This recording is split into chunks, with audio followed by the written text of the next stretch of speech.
This video uses the operation pivot mat. We load pivot mat by double clicking, shift clicking, right click, copy, move to our calculator, right click, paste, press enter. To see that we have loaded it, press the var key, press CAS, press program, and we see that pivot mat has been loaded into our calculator. Pivot mat is found under the info, immediate mode, CAS, var option. Then we press finite math, and we see that under linear programming, dual problems, pivot mat is listed. In this video, we use the matrixing approach to solve linear systems with infinitely many solutions. There are three ways on our HP Prime calculator that we can use augmented matrices to solve for infinitely many solutions.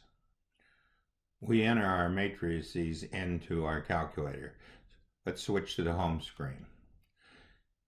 We see that we have the matrix here, M1. We hit Shift 5 twice to get us into the matrix mode. Then we press our element 2, comma, -4, comma, 6. Then we use the pad to move to 3, comma, -6, comma, 9. Then we use the pad twice to move out. We use Shift and EEX to use the store command, alpha M to use the M variable, and then 1 to finish entering the matrix. We will use the matrix M1 for three methods: RREF, the pivot mat that we added, and the built-in matrix row operations. RREF is found on our calculator by pressing the toolbox, selecting math, selecting matrix number 7, and then selecting number 3, RREF. Once we have the RREF in our command line, we will enter M1 matrix into it and get this particular answer over here in one step. The second method uses our function pivot mat that we added.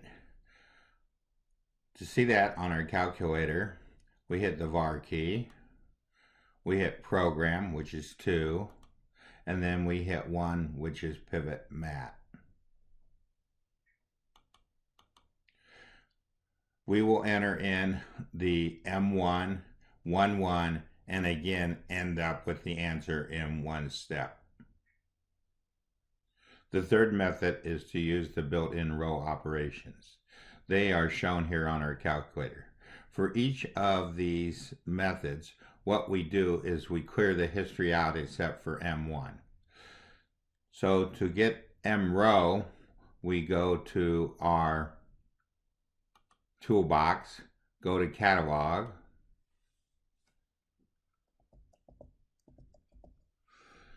select M row, and press enter. Once we have M row, then what we want to do is we want this to become a 1, so we use the coefficient to be 1/2. We use our matrix M1, and since it's row 1 and we store it as M2, we will escape out of the M row that we wrote into the command line. The last step is to use scale add. Hit the toolbox,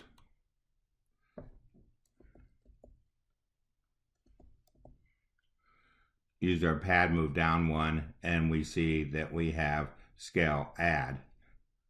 Escape.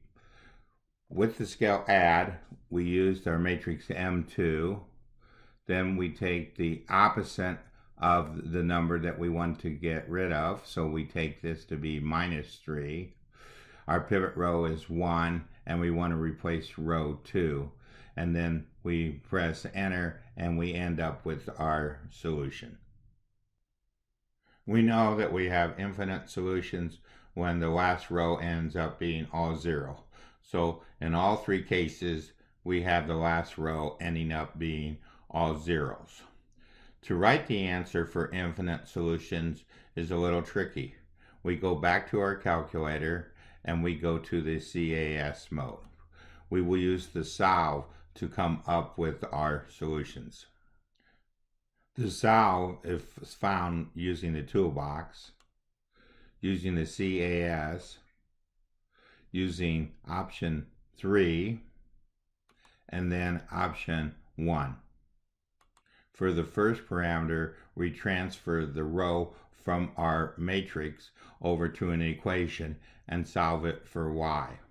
For the second answer, we take the same equation that we have here and solve it for x.